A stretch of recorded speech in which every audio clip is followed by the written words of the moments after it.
नमस्कार दोस्तों, मैं भक्ता स्वागत करता हूं आपका आपके अपने YouTube चैनल सिविल भक्ता में। दोस्तों आज हम पढ़ेंगे manufacturing of BRICS. Building material का ये टॉपिक है। बिल्डिंग मटेरियल के अंदर स्ट्रक्चर क्ले प्रोडक्ट्स हम कर रहे थे, उसके अंदर से ये टॉपिक लिया मैंने, manufacturing of BRICS. Manufacturing of BRICS के डिफरेंट टाइप्स ऑफ स्टेप्स होते हैं, देख लेते हैं, एक एक करके सारे स्टेप्स देख लेते हैं। उसके बाद हम डिटेल में इन स्टेप्स को पढ़ेंगे। सबसे पहले आता है हमारा अनसॉइलिंग। अनसॉइलिंग के बाद नेक्स्ट जो स्टेप आता है हमारा डिगिंग।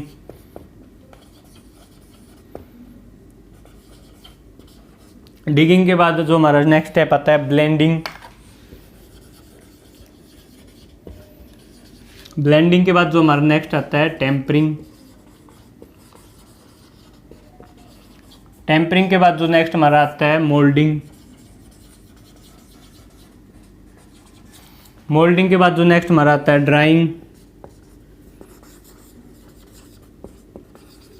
ड्राइंग के बाद हमारा नेक्स्ट आता है बर्निंग। बर्निंग के बाद हमारे पास ब्रिक आ जाएगी। तो ये डिफरेंट टाइप ऑफ स्टेप्स हैं मैन्युफैक्चरिंग ऑफ ब्रिक्स के। ये एग्जाम में डायरेक्ट पूछ भी सकता है कि कौन कौन से स्टेप हैं। ये कोई भी स्टेप दे देगा, अनसॉइलिंग, ब्लेंडिंग, टेम्परिंग, पूछ लेगा कि सेकंड स्टेप कौन सा होगा, डिगिंग। इस तरह से हमसे एग्जामिनर पूछ सकता है। तो देख लेते हैं कौन कौन से स्टेप हैं। Unsoiling, digging, blending, tempering, moulding, digging, burning, उसके बाद हमारे पास ब्रिक आ गया। तो स्टार्टिंग से इन स्टेप्स को पढ़ते हैं, एक एक करके डिटेल में जानते हैं। जो जो इम्पोर्टेंट टॉपिक, इम्पोर्टेंट चीज़ें होंगी इसके बारे में हम लोग डिस्कस करेंगे इस वीडियो के अंदर। एग्जामिनेशन पॉइंट ऑफ व्यू से देख लेते हैं इसमें क्या क्या वो पूछ सकता है। अनसॉइलिंग के अंदर क्या पूछेगा। अनसॉइलिंग, जब हम अनसॉइलिंग मीन्स जो हमारी ऊपर की टॉप 20 सेंटीमीटर की जो सॉइल होती है हम उसे रिमूव कर देते हैं। मतलब जो 20 सेंटीमीटर की जो लेयर है सॉइल के अर्थ के ऊपर से हम रिमूव कर देते हैं। उसके बाद हम डिगिंग स्टार्ट करेंगे, क्योंकि जो हमारी ऊपर की जो टॉप 20 सेंटीमीटर की क्ले होगी, लेयर होगी सॉइल की, उसके अंदर हमारी इम्प्योरिटीज़ होंगी, जैसे वेजिटेशन वगैरह होगी जो, या फिर जो हमारे ग्रेवल्स वगैरह होते हैं, कंकर वगैरह होते हैं, वो हमारे 20 सेंटीमीटर की इस लेयर में आ जाएंगे। हम इसको रिमूव कर देंगे। और जो हमारे जो सॉइल पार्टिकल्स होते हैं वो मोर देन 2 mm साइज़ नहीं होना चाहिए जो मैन्युफैक्चरिंग के लिए क्ले लेंगे, क्योंकि जो भी 20 सेंटीमीटर के बाद भी जो हमारा जो क्ले में जो पार्टिकल्स आएंगे मोर देन 2 mm होगा, उसको हम रिमूव कर देंगे। उसके बाद अनसॉइलिंग के बाद जो नेक्स्ट हमारा आता है दैट इज डिगिंग। डिगिंग के अंदर हम क्या करेंगे। डिगिंग के अंदर डिगिंग करने से पहले हमने ऊपर की 20 सेंटीमीटर की लेयर रिमूव कर दी। 20 सेंटीमीटर लेयर रिमूव करने के बाद हम उसके ऊपर एडिटिव्स डाल देंगे, जो भी हमें एडिटिव्स डालने हैं। एडिटिव्स जैसे कि हम डिफरेंट टाइप्स ऑफ एडिटिव्स डालते हैं, डेट आर, जैसे हमारा हो गया राइस स्कैश हो गया, उसके बाद हमारा फ्लाई ऐश हो गया, या फिर लाइम हो गया। ये हम एडिटिव्स डालते हैं ब्रिक की हमारी क्वालिटी को इम्प्रूव करने के लिए। Different types of additives different type of requirement के हिसाब से डाले जाते हैं। उसके बाद डिगिंग, ये हम एडिटिव्स उसके ऊपर स्प्रेड कर देंगे। जो हमारी क्ले है जो हमें डिग करनी है उसके ऊपर हम स्प्रेड कर देंगे। उसके बाद हम डिगिंग करते हैं। डिगिंग के अंदर एक जो इम्पोर्टेंट चीज़ है, डिगिंग किस टाइम होनी चाहिए, बिफोर रेन होनी चाहिए। जो हमारी डिगिंग होगी वो बिफोर रेन होगी। डिगिंग हमारी जो होगी बिफोर रेन होगी। डिगिंग के बाद जो हमारा नेक्स्ट आता है, जो टॉपिक होता है हमारा वेदरिंग। हमने डिग कर लिया, सॉइल निकाल ली, पहले अनसॉइलिंग की, 20 सेंटीमीटर लेयर के ऊपर की रिमूव कर दी। उसके बाद हमने डिग कर लिया, एडिटिव्स बिछा दिया उसके ऊपर। उसके बाद डिग कर दिया। डिग करने के बाद हमारे पास मिट्टी आ गई, उसको क्या करेंगे हम, वेदरिंग करेंगे। उसकी क्या करेंगे हम, उसकी वेदरिंग करेंगे। वेदरिंग क्यों करते हैं, ताकि जो वो मिट्टी है वो मॉइस्चर कंटेंट जो है उसका मेंटेन हो, उसके प्लास्टिसिटी उसकी मेंटेन हो, उसके कंसिस्टेंसी उसके अंदर मेंटेन हो उसके, इसलिए हम उसकी वेदरिंग करते हैं। वेदरिंग करेंगे जो हम कैसे करेंगे, उसके हिप बना देंगे, ढेर लगाएंगे। उसका ढेर कितना का लगाएंगे, 60 to 120 सेंटीमीटर का उसका ढेर लगाएंगे। कितने टाइम तक इसको लगा के रखेंगे, 1 मंथ के लिए रखेंगे। और ड्यूरिंग दिस 1 मंथ पीरियड हम क्या करेंगे, उसको 2 टाइम्स टर्न ओवर कर देंगे, टर्न कर देंगे, ताकि जो हमारे नीचे की मिट्टी है वो ऊपर आ जाए और ऊपर की मिट्टी नीचे चली जाए। उसको हम 2 टाइम्स टर्न कर देंगे। नेक्स्ट जो हमारा वेदरिंग के बाद आता है दैट इज ब्लेंडिंग। ब्लेंडिंग के अंदर हम क्या करेंगे, ब्लेंडिंग के अंदर जो भी अगर हमें कोई ब्लेंडिंग के अंदर हम उसको जो हमारी अर्थ है उसको कैल्सेरियस क्ले के साथ मिक्स कर देंगे और प्लस सैंडी अर्थ उसमें मिक्स कर देंगे, और क्या करेंगे प्लस वाटर हम उसमें ऐड कर देंगे। वाटर किस लिए ऐड करेंगे, ताकि वो इनफ ऑफ प्लास्टिसिटी अपनी मेंटेन कर सके, इसलिए हम उसमें ब्लेंडिंग करते हुए वाटर ऐड कर देंगे। उसके बाद जो नेक्स्ट हमारा स्टेप आता है that is after blending is tempering. Tempering में हम क्या करेंगे, नेक्स्ट जो हमारा स्टेप आता है वो आता है टेम्परिंग। टेम्परिंग में हम क्या करेंगे, टेम्परिंग में नीडिंग करते हैं उसकी। नीडिंग कैसे करते हैं, नीडिंग बाय फुट करते हैं, पैरों से करते हैं। नीडिंग मतलब जो आटा नहीं गूंथते उस तरीके से होती है, बाय फुट करेंगे, पैरों से करेंगे। फिर उसका जो प्रोसेस हो क्या होगा, उसको हम 30 सेंटीमीटर की लेयर में बिछा लेंगे। जो हमारी लेयर होगी 30 सेंटीमीटर की होगी और more than 36 hours, up to 36 hours से कम नहीं होनी चाहिए। हमारी जो नीडिंग होगी 30 सेंटीमीटर की लेयर की होगी और अप टू 36 आवर्स हमारी नीडिंग होगी। फिर नीडिंग क्या होती है, नीडिंग के अंदर आता है पगिंग। पगिंग क्या होता है, पगिंग हमारा उसके अंदर होती है, पग मिल के अंदर हमारी होती है पगिंग। पगिंग किसके अंदर होगी, पग मिल के अंदर होगी। पग मिल क्या होता है, पग मिल हमारा नीडिंग करने के लिए यूज़ किया जाता है, ब्रिक के अंदर नीडिंग करने के लिए यूज़ किया जाता है। उसके अंदर पग मिल क्या होता है, पग मिल के अंदर जो हमारा इंपॉर्टेंट है वो ये है, जो हमारा पग मिल होता है वो 60 सेंटीमीटर अंडर द अर्थ होता है। ये पूछ सकता है, ये इंपॉर्टेंट है, इस तरह की चीज़ें एग्जामिनर हमेशा पूछता है। तो ये हमारा 60 सेंटीमीटर अंडर द अर्थ होता है। उसके बाद हमारा क्या आता है, पग मिल की कैपेसिटी कितनी है, यील्ड कितना है, उसका यील्ड है 1500 bricks at a time, one time में 1500 ब्रिक्स। उसके बाद हमारा क्या आता है, टेम्परिंग के बाद हम करेंगे मोल्डिंग। नेक्स्ट जो हमारा टॉपिक आएगा दैट इज मोल्डिंग। नेक्स्ट हमारा टॉपिक है मोल्डिंग। में पढ़ लेते हैं मोल्डिंग क्या है।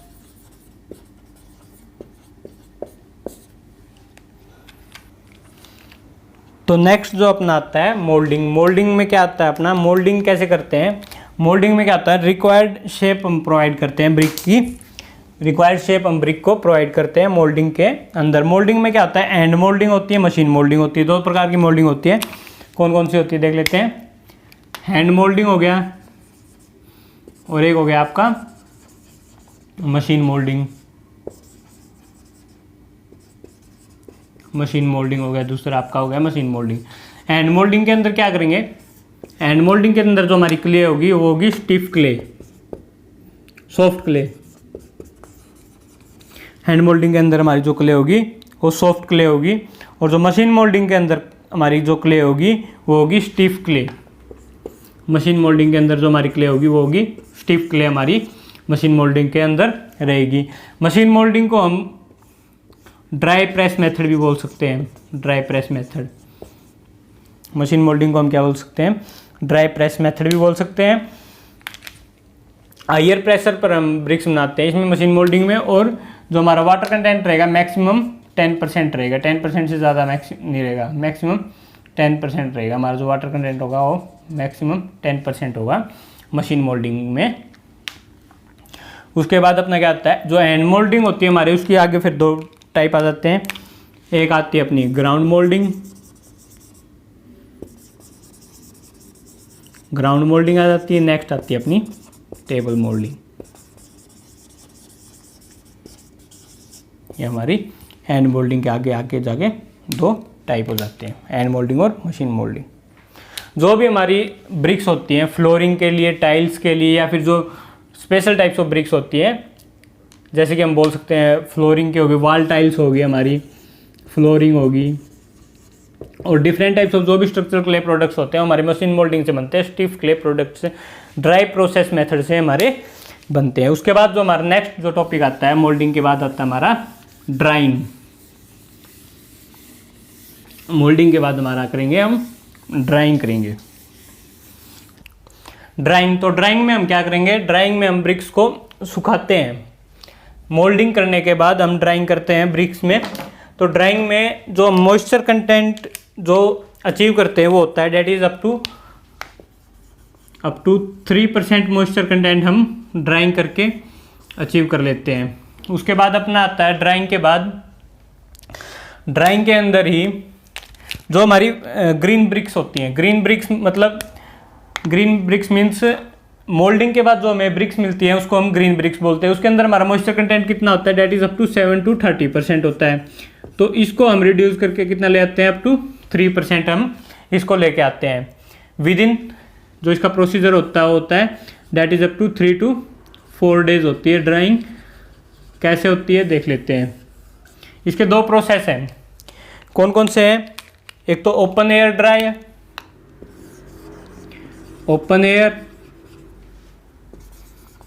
ओपन एयर में हम ड्राइंग कर रहे हैं, and the second one is artificial dryer. Artificial dryer के अंदर हमारे दो पार्ट आ जाते हैं फिर। First one is hot floor dryer,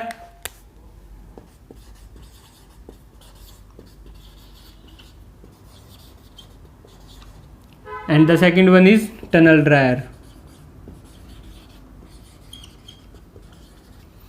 इसमें क्या करते हैं हम, हॉट फ्लोर ड्रायर जो होता है हमारा, उसमें एक एंड पे ब्रिक्स को रखने के बाद एक एंड से हम स्टीम प्रोवाइड करते हैं with the help of furnace.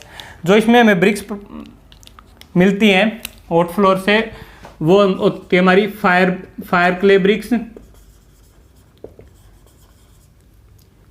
BRICS, terracotta हम इससे प्रोड्यूस करते हैं।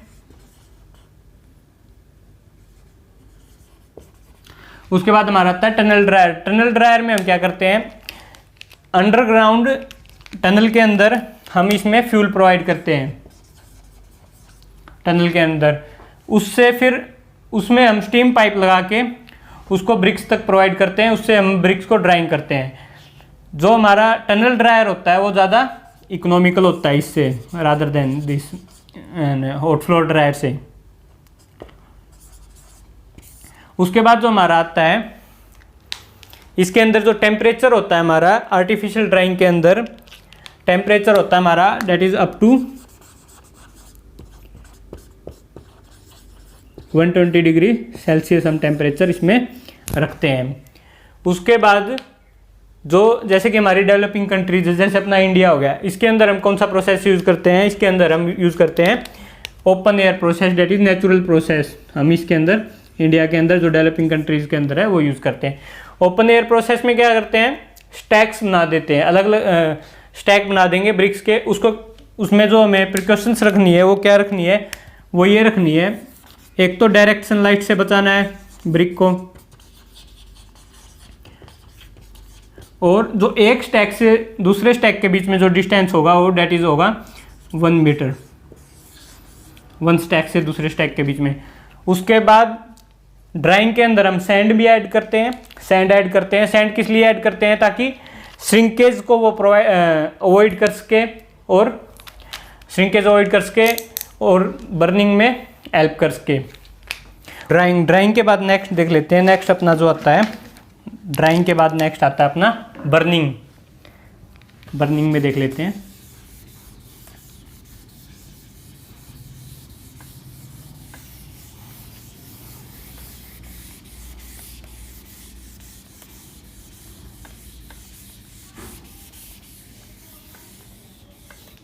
Next step after drawing is burning को हम 3 स्टेप में करेंगे। नेक्स्ट इज बर्निंग को 3 स्टेप्स में करेंगे। सबसे पहले होगा हमारा dehydration, the first one is dehydration, second one is oxidation, and the third one is vitrification।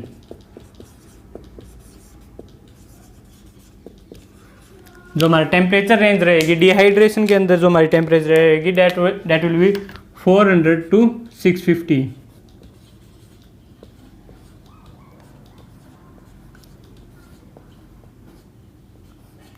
जो ऑक्सीडेशन के अंदर हमारी टेम्परेचर रेंज रहेगी that will be 650 to 900 degree Celsius. And the last one is vitrification के अंदर जो हमारा temperature रहेगा that is 900 to 1100 degree Celsius and 1000 to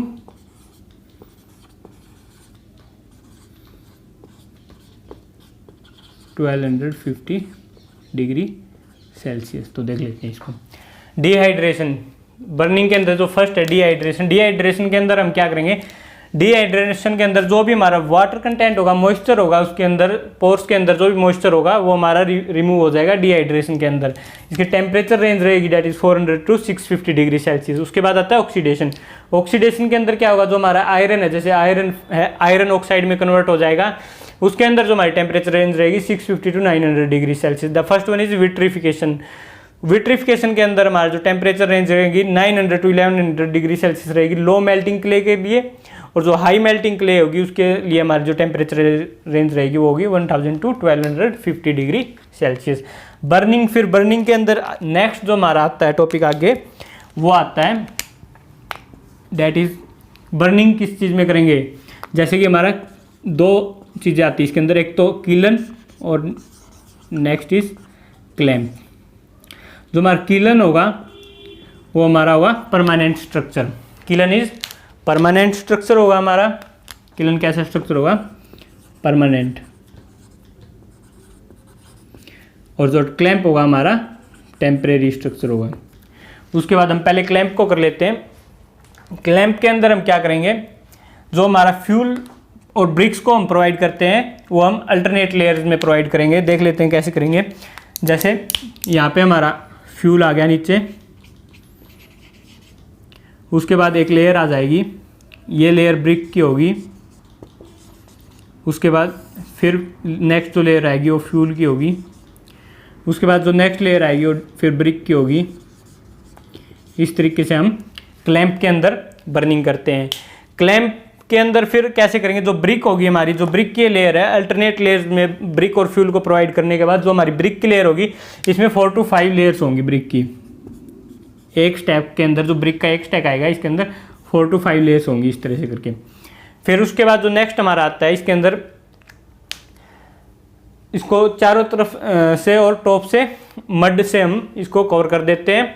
और जो नेक्स्ट हमारा है, आफ्टर जब हम इसको 30% 30% तक फिल कर देते हैं ब्रिक को, हम इसको 30% तक ये फिल हो जाता है तो हम नीचे से इसमें फायर प्रोवाइड करवा देते हैं। स्टार्ट हो जाता है हमारा बर्निंग, इसमें बर्निंग प्रोसेस हमारा इसमें स्टार्ट हो जाता है नीचे से 30% फिल होने के बाद। और ऊपर के हम ब्रिक्स लगाते रहते हैं।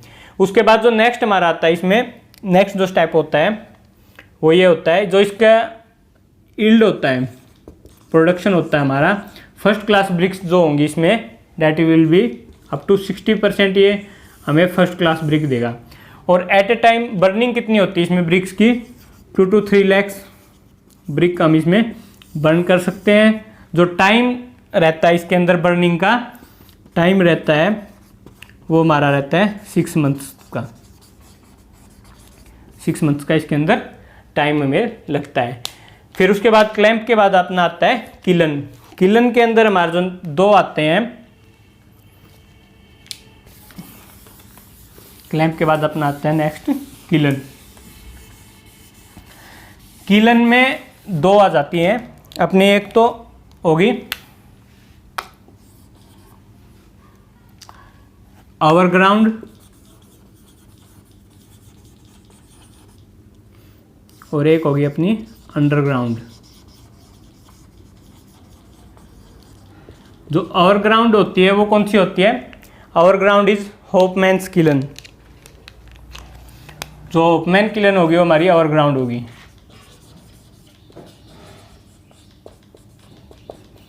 और जो अंडरग्राउंड होगी वो कौन सी होगी, bull trench, bull trench kiln. उसके बाद जो नेक्स्ट हमारा आता है, इसमें किलन के अंदर 2 टाइप्स ऑफ किलन होती है, one is continuous and one is discontinuous. जो कॉन्टिन्यूस किलन होगी हमारी वो होगी कौन कौन सी, जो बुल ट्रेंच और होपमैन जो किलन है ये हमारी है कॉन्टिन्यूस। मतलब इसमें प्रोडक्शन और ये चलता रहता है, प्रोडक्शन कूलिंग ये सारे स्टेप चलते रहते हैं। और जो हमारी इनको डिसकंटिन्यूस होती है वो उसको हम बोलते हैं intermittent kiln.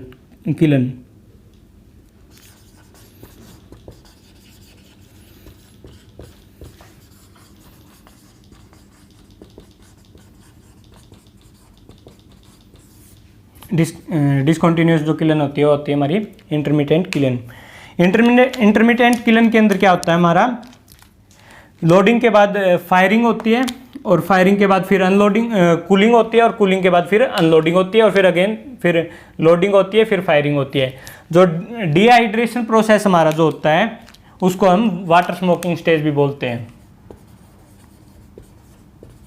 Also known as water smoking stage.